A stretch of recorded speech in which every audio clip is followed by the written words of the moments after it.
السلام عليكم ورحمة الله تعالى وبركاته. إخواني أخواتي أينما كنتم داخل المغرب وخارج أرض المغرب، تحية إليكم من قناة بنزنو تيفي. تحية كذلك إلى الإخوة في الجزائر وإلى كل الوطن العربي.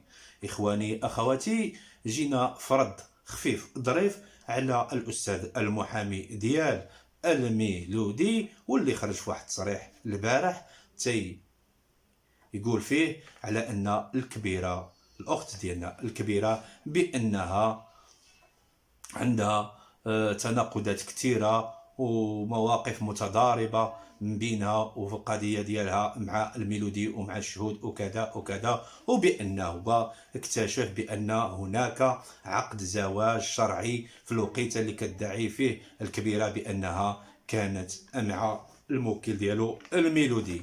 اخواني اخواتي، غادي نبينوا للاستاذ هذه الحقائق اللي هو عاد جا وقال اكتشفها، فاحنا غادي نبينوا له، غادي نوضحوا له بان هذه الامور هذه حنا على درايه بها وعندنا تدقيق تام وداك الشيء حرفي وايطاب بار ايطاب، كل شيء واضح وكل شيء باين عندنا من نهار بدات هذه القضيه وحنا متبعينها، جميع الاقوال ديال الكبيره فكانت متطابقه من نهار بدات هذه القضيه، والاقوال كذلك ديال الناس اللي التقيناهم اللي شفناهم عبر الوسائل ديال الاعلام فهي متطابقه وما كاينش فيها شي حاجه وكل شيء مغيز اذا صح المعنى. السيد المحامي المحترم، بغيت نعطيك هذه المعلومات باش تضيفها للملف ديالك. بلا ما دير لنا شي صيغه من الصيغ، بغيتي دير صيغه خاصه بك للملف حتى ان تبان السيده الكبيره فقط انها كانت زانيه مع الميلودي، وبالتالي فالقانون الوليدات اللي تيكونوا جاو عن طريق الزنا فهما كيتنسبوا للام ديالهم. هذا فين بغيتي تمشي في هذه النقطه هذه وتجاري الملف في هذا الاتجاه هذا حتى ديك الوليدات يتنسبوا لامهم وما يتنسبوش للاب ديالهم. كما قلتي انت، نخليو العاطفه ونخليو كذا ونمشيو في المساطير. المساطير يا اخي هذاك قانون وضعي، ولكن قانون الله عز وجل القانون الشرعي والقانون اللي جا به الدين ديالنا، واللي انت واحد مننا وحنا كاملين بينا مسلمين، فخصك تحضر هذا الجانب كذلك وتكون واحد الانسان عندك يعني عندك غيره على اولاد بلادك وعلى بنات بلادك، وانك ما تتبعش فقط الملف واش مربح بالنسبه لك ماديا او غير مربح. جزاك الله خيرا. المهم نعطيوك ما يفيد. فالاخت الكبيره اخي، وجوابا على الطرح ديالك اللي خرجتي به البارح، فالسيده الكبيره كان عندها واحد العجز. هاد السيده كان عندها واحد الحادثه وكان عندها واحد العجز كتخلص عليه كل 3 شهور، كتشد واحد البركه. هنا متفاهمين. هاد السيده كتسكن في الباديه وكتجي عند خواتاتها للمدينه بحكم انهم كانوا تيخدموا في المدينه او شي حاجه من هذا القبيل. فهاد السيده لما كتجي للمدينه فكانت تشوف الميلودي اللي كان كاريبيت مع الزوافريه في ذاك الوقيته، وبطبيعه الحال الميلودي في هذاك الوقت كان مردوم 50 درهم تيصورها في 3 ايام ولا في 4 ايام. كان عنده بندير وتيمشي تيلقج ويجي لذاك البويت يتلبد مع الدراري. فلما بدا كيتقرب من هذه الكبيره وعرف بان عندها واحد النصيب مادي كتشدو من حين يعني كل 3 شهور، بقى تيتقرب حتى وضعها في المصيده ديالو. مشى عند خوتها البنات واللي طلبها منهم وانهم رفضوا في الاول، ولكن من بعد قالوا له فوالا انتو جوا عند الوالد، ومشى حتى لعند الوالد ديالها للباديه وخطبها وتحجج بواحد الحجه ديال ان مرات الوالد شاده لي الوراق وما عنديش كي ندير لا كارت ناسيونال دابا، ولهذا عطيوني واحد المهله. دابا حنا نزوجوا بالفاتحه ومن بعد ان شاء الله عطيوني مهله على ما نفك المشاكل ديالي مع مرات الوالد، ومن بعد عفوا خوتي نكملوا الفيديو ديالنا. كان جاتنا واحد المكالمه وحبسنا الفيديو. اذا كما قلت لكم، هذا السيد كان تيتحجج ان زوجة الاب ولا هذا شاده ليه الوريقات وبالتالي ما عندوش كيدير يصوب لا كارت ناسيونال في ذاك الوقيته، وطلب منهم مهله حتى يقاد الامور ديالو غيصوب لا كارت ومن تما غادي يثبت عقد الزواج. فبطبيعه الحال الناس ثقوا فيه، والرجال في ذاك الوقت رجال كلمه، يعني في التسعينات وباقي الزواج تيتوثق لحد الساعه بسميتو بالفاتحه. هادشي راه معروف في الدوله ديالنا ومعروف، ولو ان القوانين الوضعيه اللي كاينه تتلزم عليك انك يكون عندك وثائق وعقود. هادشي هذا اخوتي خلى الكبيره تمشي معاه في هذا الاتجاه، وبطبيعه الحال مشات كتعيش معاه الحياه الزوجيه العاديه بشهاده الجيران اللي كانوا ساكنين معاهم في نفس العماره، وشهاده الناس اللي كانوا كاريين لهم، وشهاده الناس اللي في الباديه اللي سكنوا عندهم تقريبا شي 6 شهور وكان جا واحد الفيضان ورجع بحالو للمدينه، وهادشي كامل موثق. وعندنا فيديوهات على هادشي هذا تتوثق بان فعلا هاد السيد هذا كان سكن معاهم في ماشي معاهم يعني عندهم في الباديه واحد المده ديال تقريبا 6 شهور، ومن بعد كان جا الشتاء بشكل كثير وكان فيضان ودخل بحالو المدينه هو والكبيره. والبنيته اللي كان عندهم خلق لهم شي وليد، ومن بعد خلقات الامنيه، هذاك الوليد مات الله يرحمه، وخلقات له امنيه في 96. ومن تمايا مورا الامنيه تعرف، يعني من بعد امنيه ربما واش قبل ما يتخلق عزيز او من بعد ما تخلق عزيز تعرف على السيده اللي في سلا واللي هي سميتها السعديه، واللي ياما ناديناها باش انها تخرج وتوضح وتقول الشهاده ديالها وتدلي بالشهاده ديالها في حق هاد السيده وفي حق هذاك الشيء اللي كتعرف، ولكن السيده ما خرجتش لان امورها هذيك وشغلها هذاك ما تيهمناش. المهم الاساسي هو انه الكبيره يا سيدي المحترم كانت مع الميلودي قبل ما تبان هاد السيده هذه اللي انت قلتي عنده عقد زواج موثق معها، فهذيك الزوجه الثانيه في مسار الزيجات ديال الميلودي. الاول ما موثقش اللي هو مع الكبيره، والثاني اللي هو موثق بعقد الزواج اللي هو مع السعديه ديال سلا، ديك السيده اللي كتبيع الماكياج. هنا الامور واضحه السي المحامي، لانه انت بغيتي تربط هذاك الزواج ديال السعديه وتحطو في نفس الوقت ديال ان العلاقه ديالو اللي بغيتي توصفها بانها علاقه خارج اطار الزواج مع الكبيره، وبغيتي تربطهم في نفس الزمن وبانهم في وقت واحد. لا ثم لا ثم لا. فالحقائق والشهود والاقوال وكل شيء هذاك الشيء اللي نهار بدات القضيه تتقول بان الكبيره كانت من ربما من 94 او 95 وهي معاه، وهذيك السيده ما تعرف عليها حتى ل 98، يعني كانت الكبيره والده معاه ومزوجه به ولكن بالفاتحه بطبيعه الحال. اذا الا جينا نشوفوا الوقيته اللي تحجج هو بان ما عندوش كيدير يصاوب لاكارت وكذا وما عندوش لاكارت في 94 او 95 وحتى ل 98 ولا 99 عاد باش وثق الزواج ديالو مع السيده الاخرى اللي هي السعديه، راه 5 سنين 4 سنين الفرق، راه ماشي يكون صوب فيها غير لاكارت، راه يصوب فيها لاكارت وباسبور ويصوب فيها بزاف ديال الاشياء اذا بغى يصوبها.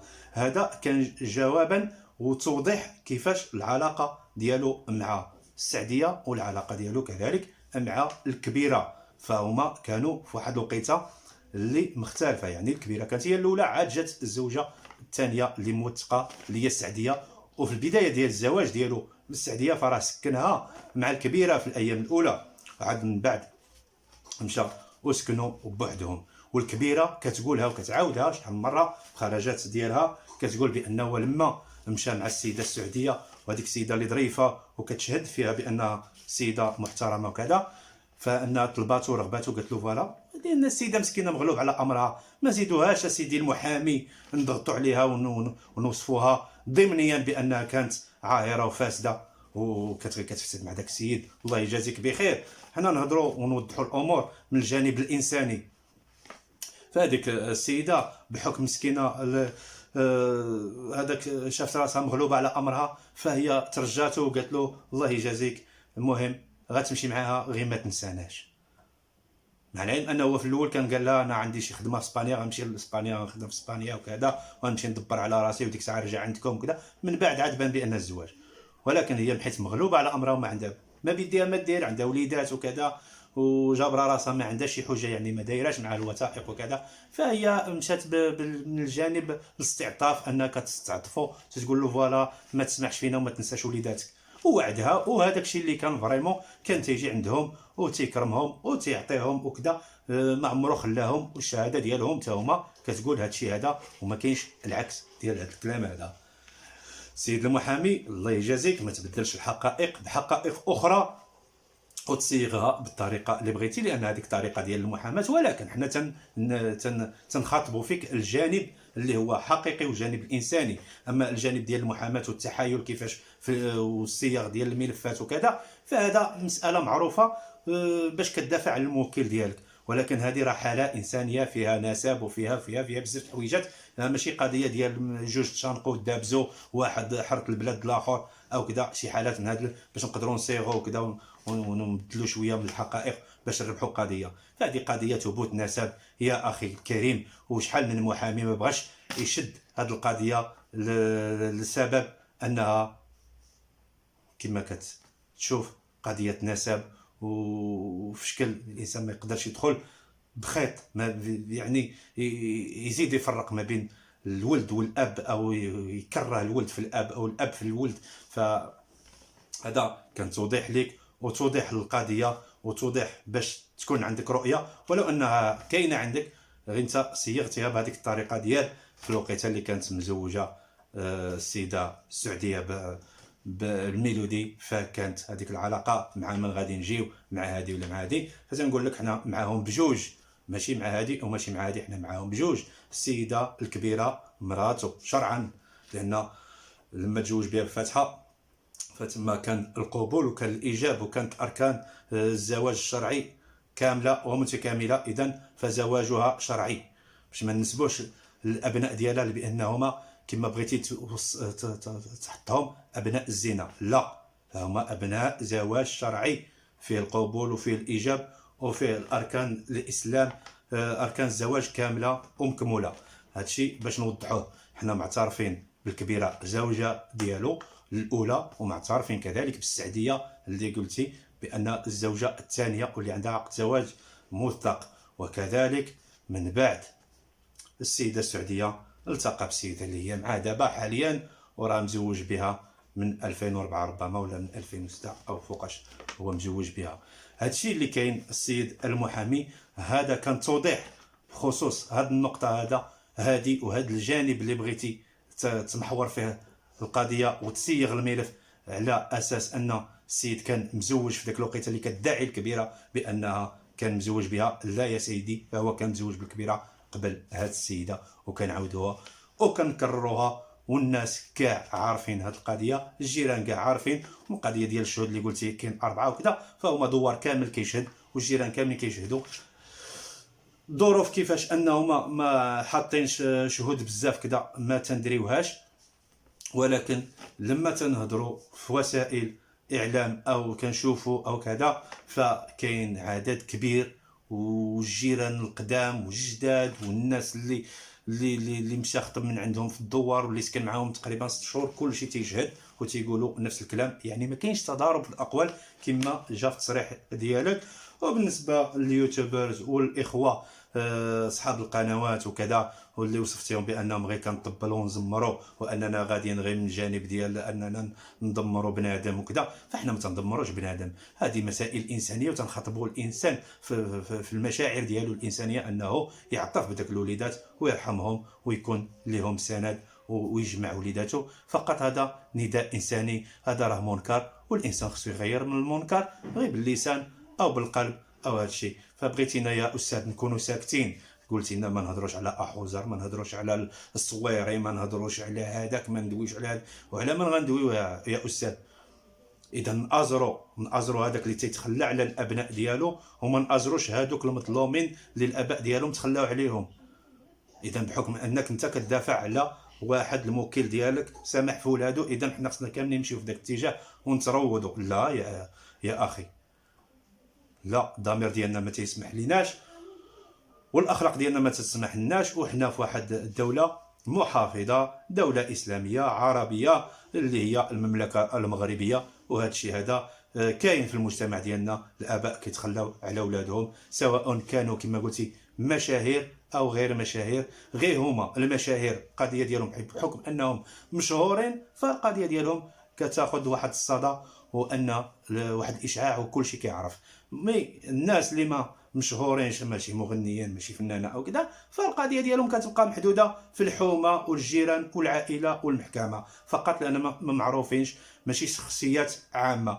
اما انت كتقول ديما فيما هو شي واحد دار البوز حنا غادي، لا سيدي، هادوك الناس فنانه وكذا، والفنان هو ديال كل شيء ماشي ديال نفسه. لما تيولي انسان شخصيه عامه فهو ديال الجميع. يعني تيولي انا مثلا فانز ديال هذاك الميلودي، راه انا تنبغيه وتنبغي الفن ديالو، اذا انت تشوف عليه شي حاجه راه غنستنكرها بطبيعه الحال، كيف واحد اخر وكيف الجميع ديال المغاربه. استاذي الكريم، انت رجل قانون وتعرف هذا الشيء اكثر مني، وانت ادرى بهذه المسائل هذه، فكان هذا رد فعل عادي بسيط، مواطن عادي. نتمنى ان تكون شي اضافه في الملف ديالك من هذا الشيء اللي حكيناه لك، واللي غيحكيوه لك الاخوان اللي حكاوه لك وحدين اخرين. والسلام عليكم ورحمه الله تعالى وبركاته. ودائما احنا مع الكبيره، وامنيه اخونا عزيز، تحياتي اليكم، الى اللقاء.